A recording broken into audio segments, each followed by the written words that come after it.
made a decision that, and I guess every decision or choice and failure and success is a learning experience, but a decision that you wish now that you had made a different choice, that you kind of sort of regret or maybe don't, but in hindsight was like, that wouldn't have been my choice then, knowing what you know now. Yeah, I mean, sure, maybe a little bit. Like, I think when I was younger, I took things closer to the chest a little bit. I didn't separate work and personal as much. So things that happened at work affected me personally, probably more than they should have.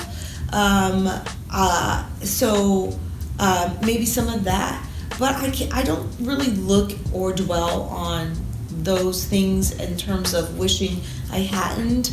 I learn from them, and if I don't learn from them, then they are of no use, right? So I don't want anything in my life to never have been of use. So if there were things along the way that I go, gosh, looking back on it, I wish I didn't do that. I just learn from it. Like, I just go, how do I course correct that? How do I become a person that is, that's not going to make that mistake again, or not going to make that choice again, and I just course corrected from it. What do you think has been your proudest moment so far in your career? In my career? Well, it was really cool to be able to have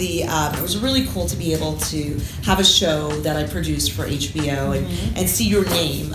The funny part about it is that it aired at midnight, right. And I had already seen it. I had a small baby, and so I'd already seen every episode, but like my husband would wake me up and go, it's coming on, you're going to miss your credit. And I would go, okay, yeah, I see my credit, and then go right back to sleep because I saw all the episodes already. So that was very proud. But I have to tell you now that, like, finding talent and watching them grow is really something that's pretty awesome. Like, there are writers that have come through my writing program at NBC, Writers on the Verge, that are now creating shows, and they're showrunners, and they're on there. There are actors that we have found either through Stand Up NBC or through our film festival or any of the things that we do to find talent who are on the air and working.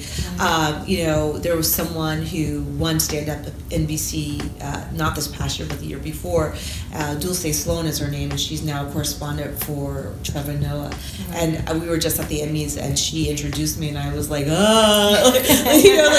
so that's fun, to have that. Directors who are directing now, that they're so busy that we can't even work with them, like directors coming through our emerging directing program. We just launched a really amazing directing program for women called Female Forward. So to see that, I know that I have this blessing of this job. Is not just a job, it's a blessing. I have the opportunity to change people's lives here. And when they get a job, it's not just a job for them, it's their dream. Like, if you want to be a writer in this industry, actor or director, that's something most people dream of doing. So it's not like just, I think I'm going to take this job as an accountant. Not to say anything against accountants, that's admirable, and that's what you want to do, that's good. But for me, like, to be able to affect a change in people's life, to call a writer and tell them that they are being hired, never gets old to me. It's really, like, I still get chills from it. And, like, sometimes if I'm with someone who doesn't work in my department, I'll go listen to this call we're getting ready to make. It's going to be so much fun. So it's just great. That's a great feeling. What do you think it is, that thing you have, or that eye for talent, or that feeling you feel when that person has it? What is the emotion that you have? What is it that you know that they are going to be long term as opposed to like a quick hit? Well, I can only think of what I feel. I don't know for sure that anyone's going to be long term, because it's not up to me. It's up to other people to believe in them as well, and then ultimately it's up to the public viewing them to say, well, we like them or we don't, like, so I don't really know. I can only, like you said, go on my intuitions or my feelings. And you can just tell, like, if I read a script and it stays with me, then that gets me excited. If they do something with a character that I didn't expect, if I continue to think about that script. Those are some of the things with writers. Directors, it's like a choice. Like when I watch a director and if I see a director, not taking a safe shot, but a shot that works, and seeing them elevating the story of the script, that stays with me, and then actors, it's choices. It's like, how do you see that character? What do you bring to that page? What do you bring to the writing on the page? It's a feeling that any viewer gets if they watch something and it stays with them.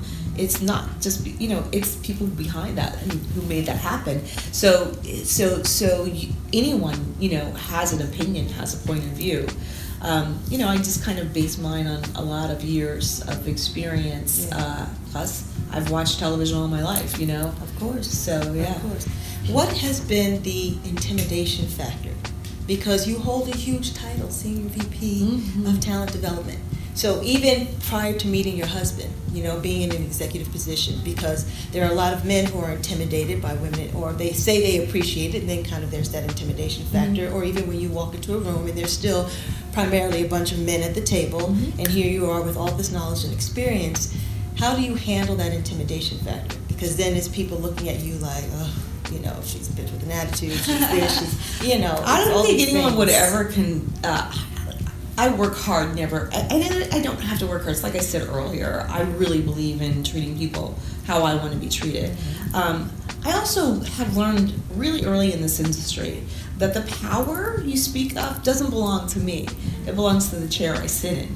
And so I respect that chair. I respect the fact that I get to sit in it, and I get to be a caretaker of that power. Right. I don't own it. It's not me. Like, people care about the title on my card, and they not the name above it, Right. So I know that, and I never let the fact that I am the caretaker of that power define who I am. And I think that helps me stay grounded. Like I said, my butt's not been in that chair, and then when it's not there, people don't care about your name. They just care about your title sometimes. And I'm not trying to say that all people are bad or they're superficial, but I also recognize that like I said, the power is in the chair, not to me, and I'm just really fortunate to be able to be a caretaker of that power.